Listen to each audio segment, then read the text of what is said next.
किसी एक विचार से लड़के देखो, वो तुम्हारा पीछा करने लगेगा। जितना तुम उसे हटाओगे उतना वो तुम्हारे संग साथ होने लगेगा, उछल उछल के तुम्हारे बगल में चलेगा, आगे पीछे होगा।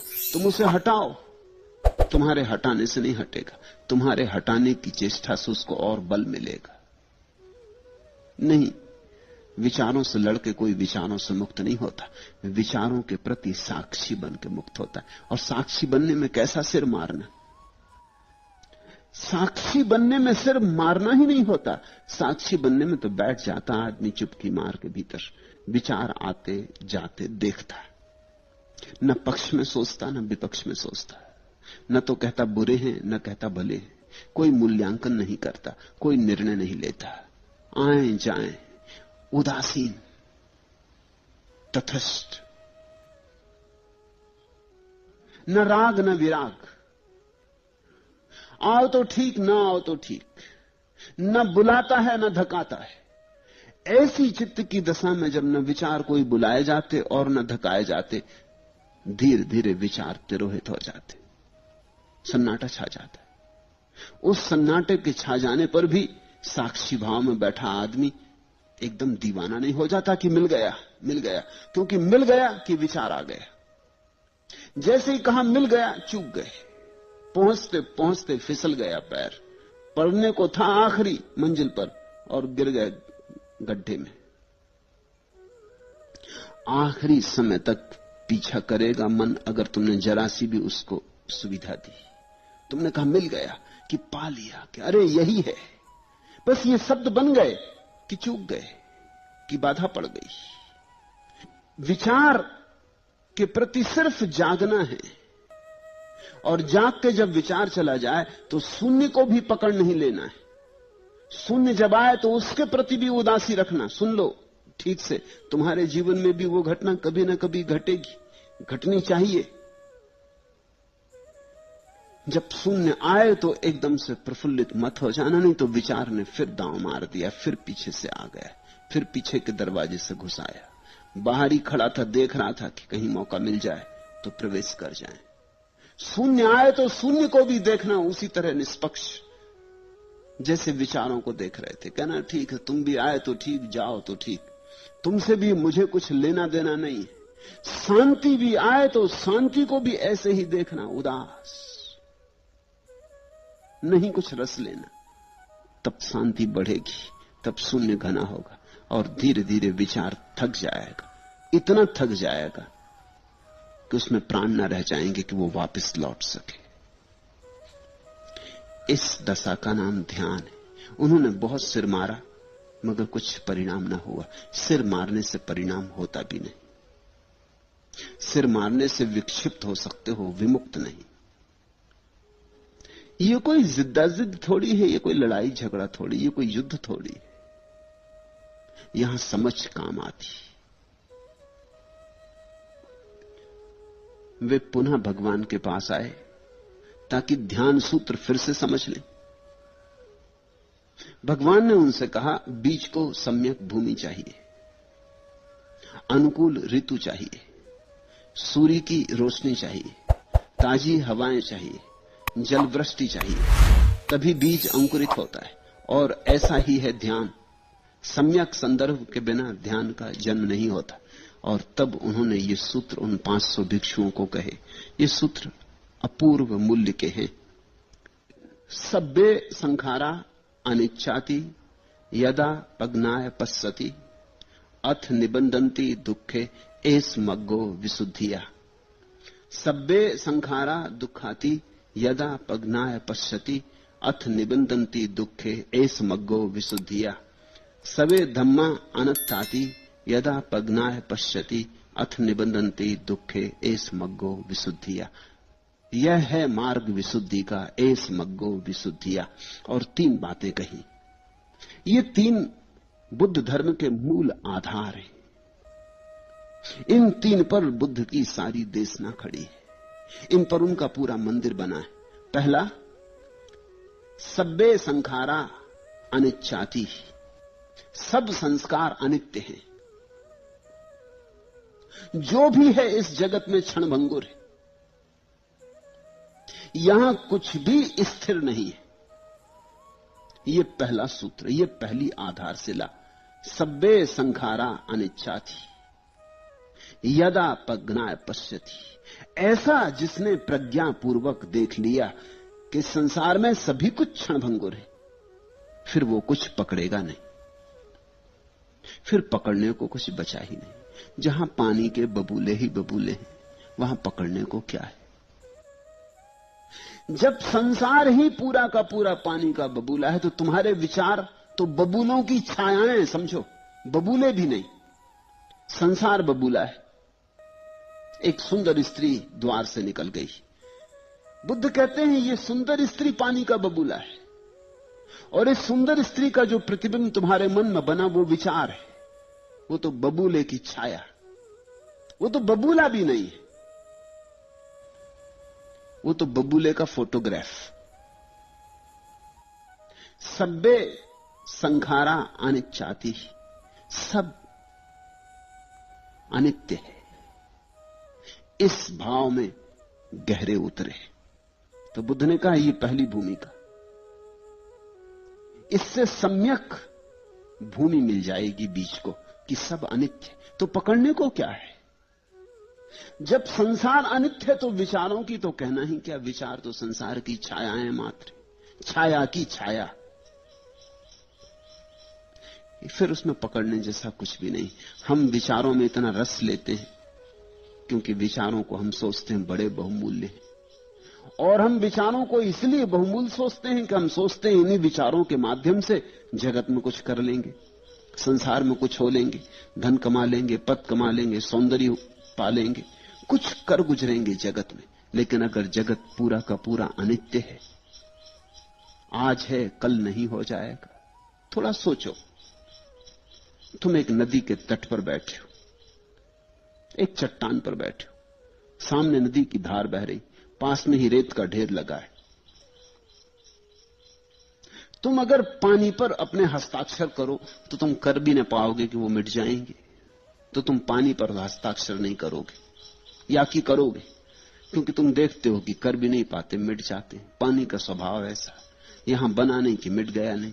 तुमने हस्ताक्षर कर भी दिए पानी पर तो टिकेंगे नहीं, तो तुम पानी पर नहीं करोगे। रेत पर लिखोगे, रेत पर लिखोगे तो पानी से ज्यादा टिकते, मगर हवा का एक झोंका आया और मिट जाते।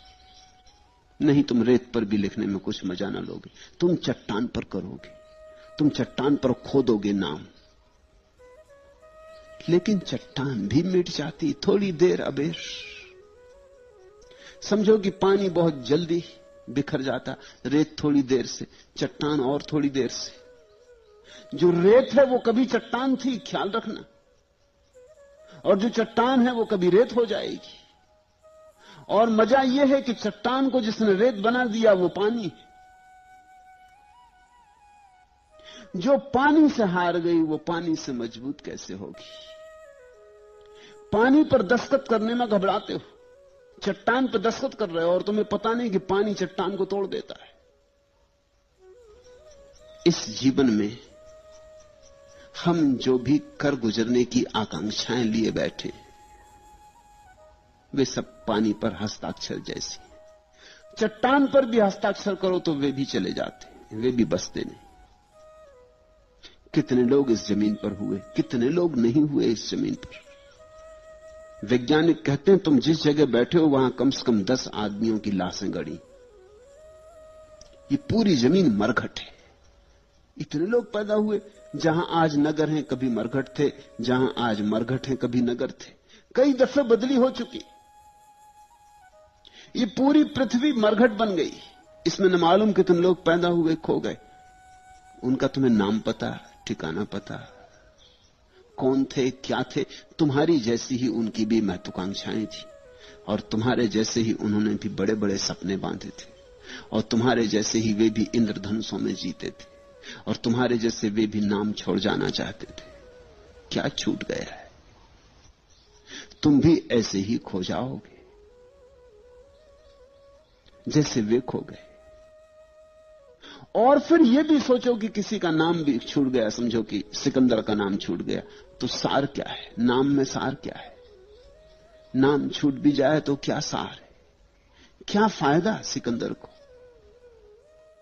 इस नाम के छूट जाने से कौन सा आनंद सिकंदर को? सिकंदर न बचा और नाम बच भी गया तो क्या करोगे? जब स्वयं ही ना बचे तो स्वयं की तस्वीरें अगर टंगी भी रह गई तो उनका मूल्य क्या है? किसको मूल्य है, किसको प्रयोजन है? बुद्ध कहते हैं अगर ध्यान में वस्तुतः गहरे उतरना हो तो पहली बात प्रगाढ़ कर लेना, यह पहला भाव तुम्हारी हवा बन जाए। सव्वे संखारा अनिच्चाति, सब संसार अनित्य है, सब बेशर्त निरपवाद क्षणभंगुर है, अभी है अभी चला जाएगा। तो इसमें पकड़ने योग कुछ भी नहीं।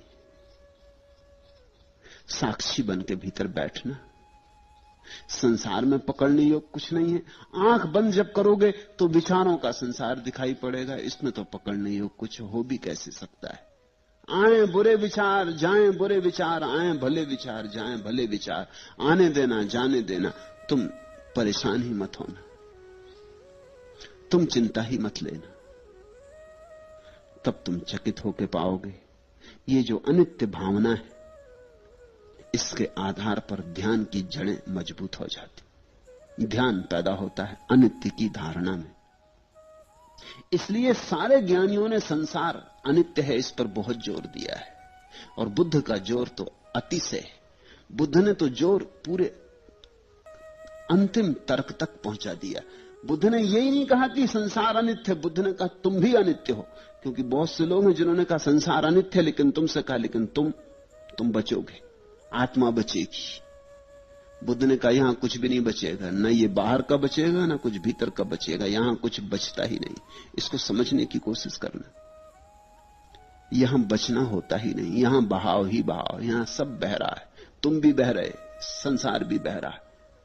इस बहाव के बीच ठहरने की कोई जगह ही नहीं, कोई शरण स्थल नहीं।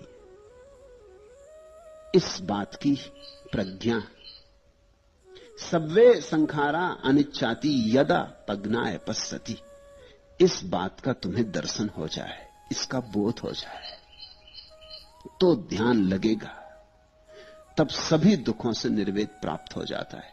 यही विशुद्धि का मार्ग है। निबिदंती दुखे एस मग्गो विशुद्धिया। बुद्ध कहते यह है विशुद्धि का मार्ग। ध्यान यानी विशुद्धि। एस मग्गो विशुद्धिया, पहला सूत्र, पहला चरण इस विशुद्ध होने के मार्ग का कि सब संसार अनित्य है। दूसरा सूत्र सव्वे संखारा दुखाती, यह संस्कार दुख रूप है, यह सारा संसार दुख रूप है। इसमें अगर जरा सी भी आशा रखी कि शायद कहीं थोड़ा बहुत सुख छिपा हो, तो उतनी आशा के सहारे ही ध्यान अटक जाएगा। तुमने अगर सोचा कि ये विचार आए हैं, इनमें से एकांत को चुन लूं जो अच्छा है, शुभ है, सहयोगी है, कल्याणकारी है, शायद इससे लाभ होगा, बाकी को छोड़ दूं, 99 छोड़ दूं, एक को पकड़ लूं। तो बुद्ध कहते हैं एक के पीछे बाकी 99 कतार बांध के खड़े हो जाएंगे। वो एक भीतर आया कि बाकी भी भीतर आ जाएंगे।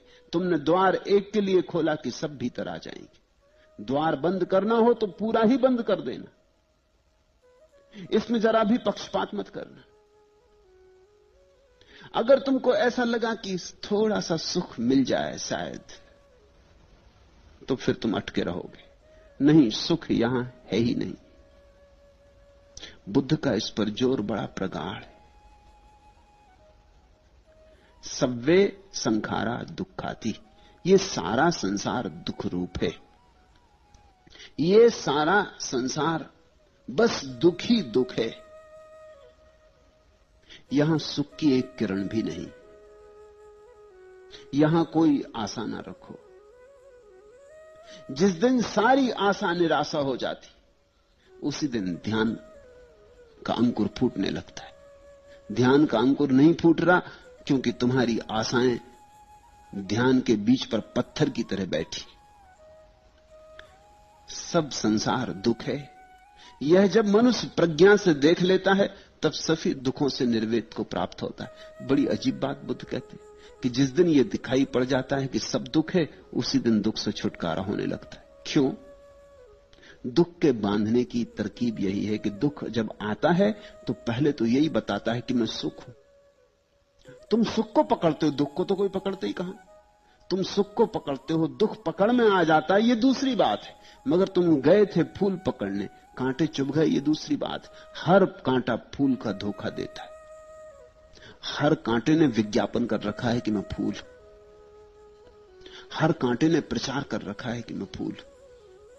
आओ मेरे पास।